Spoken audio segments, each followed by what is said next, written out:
جیسے کل مولانا نے وہ حدیث سنائی تھی کہ حضور نے قسم کھائی تھی کہ مرنے کے بعد آدمی کے لیے کوئی تیسری جگہ یا جنت یا دوزخ. اس لیے دوستو خود اپنی فکر کرنی ہے، اپنی آخرت بنانی ہے. اور چونکہ کوئی نبی نہیں آئے گا، اگر کوئی دعویٰ کرتا ہے جھوٹا ہے، دجال ہے، نبی آخر زمان محمد الرسول اللہ صلی اللہ علیہ وسلم وہ پوری امت حوالے کر کے گئے ہیں. ہر فرد امت پوری امت کا ذمہ دار، پوری امت ہر فرد امت کی ذمہ دار. امت کا ایک ایک فرد، کام دھندے چاہے جتنے الگ الگ ہوں، نوکری ہو، تجارت ہو، کھیتی ہو، جو بھی کچھ، لیکن ہر ایک اللہ کا سچا بندہ، نبی کا سچا امت. اس کی پہلی جیسے سنگ بنیاد ہوتا ہے نا، عمارتوں کے لیے پہلے سنگ بنیاد رکھا جاتا، بنیاد رکھی جاتی ہے کہ اس اسلامی، قرآنی، دینی، محمدی صلی اللہ علیہ وسلم والی زندگی کے لیے پہلا کلمے کے بعد نماز، کہ یہ نماز 100% پوری امت میں.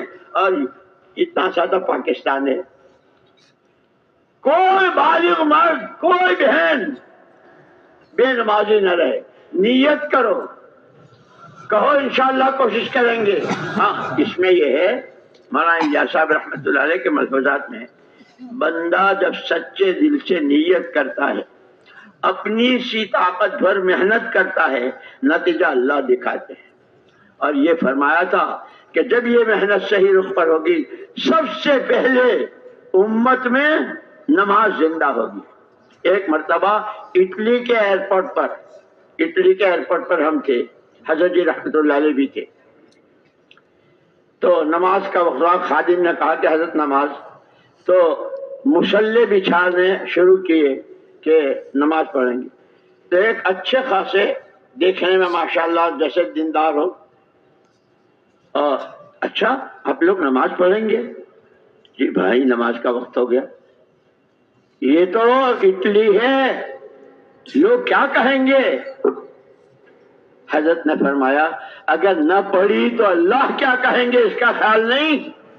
وہ تو ڈوبتے ڈوبتے بھی پڑھنے کا حکم، لیٹے بیٹھے اٹھے. اسی لیے دوستو اللہ پورے دین کو پوری امت میں حقیقت کے ساتھ زندہ فرما دے، اس کی بنیاد یہ 6 نمبر، اور 6 نمبروں میں کلمہ نماز پہلے. مجھے بھی آپ کو بھی سیکھنا بھی ہے، کرنا بھی ہے، سمجھنا بھی ہے، اور اپنی سی طاقت جتنی اللہ نے دی اس کو لگانا ہے. نتیجہ دلوں پر قبضہ اللہ کا ہے، وہ جس کو چاہے گا کریں گے. تو میں تو یہ نہیں کہتا کہ 4 مہینے کو جاؤ گے، یہ تو مولانا الیاس صاحب رحمۃ اللہ علیہ کے ملفوظات میں ہے. کلمے والے کی تو جان، مال اور صلاحیت ہے ہی دین کے لیے. اللہ کا کلمہ بلند ہو جائے، محمد صلی اللہ علیہ وسلم والی زندگی 100% امت میں آ جائے، اس کے لیے جان اپنی، مال اپنا، صلاحیت اپنی.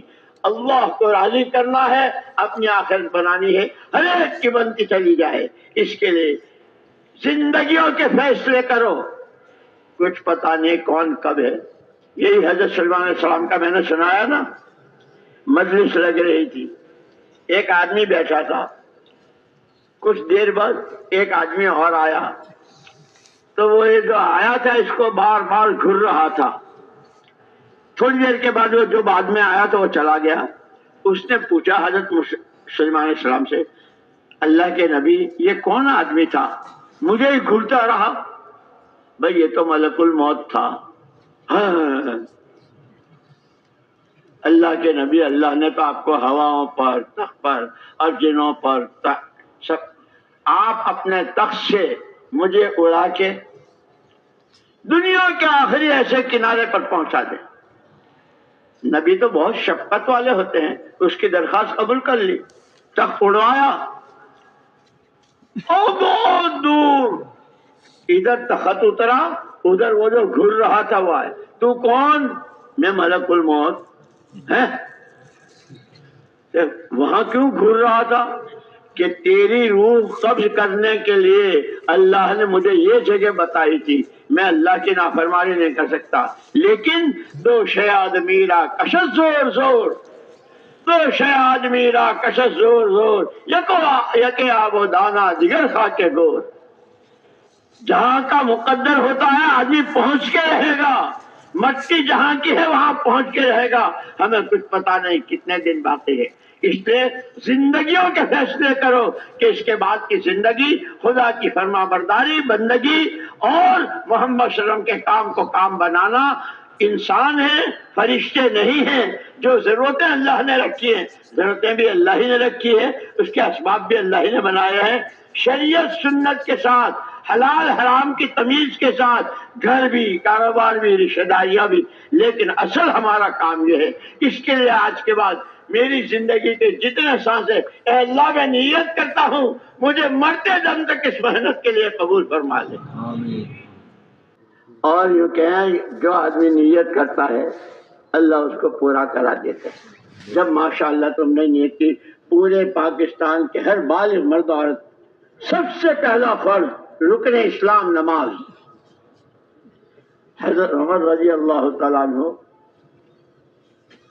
بالکل آخری وقت میں خون بہہ رہا ہے، نیزہ مارا تھا اس پارسی نے، اور بالکل ایسے بولا نہیں جا رہا، ہوش میں نہیں آ رہے۔ لوگوں نے کہا کہ ان کو ہوش میں لاؤ، کہ کیسے ہوش میں لاویں، کہ ان کو نماز کی کہو، امیر المؤمنین الصلاۃ، نماز کا نام سنیں گے یہ ہوش میں، یا امیر المؤمنین الصلاۃ۔ اتنا سنا اور فوراً اس کی دعوت اسی حال میں، اور یہ کہا لا حظ لمن ترک الصلاۃ، لا حظ لمن ترک الصلاۃ فی الاسلام، اسلام میں اس کا کوئی حق نہیں، اس کا کوئی حصہ نہیں جو نماز چھوڑ دے۔ اس کے بعد انتقال ہو گیا۔ میرے دوستو، یہ تو آخری سانس تک کرنے کی چیزیں، اس میں پہلا نمبر کلمہ ہے، دوسرا نماز ہے۔ جب یہ دونوں پوری قوت کے ساتھ روز ایمان میں ترقی ہو رہی ہو، اللہ کا تعلق بڑھ رہا ہو، اللہ کا خوف آ رہا ہو، آخرت کا فکر بن رہا ہو، نبی کا دامن تھام رہے ہو، نماز نبی کی آنکھوں کی ٹھنڈک، اس کا اہتمام ہو رہا ہو، اس کے لیے ارادے، نیتیں اور کوششیں کرنے والی ذات اللہ کی۔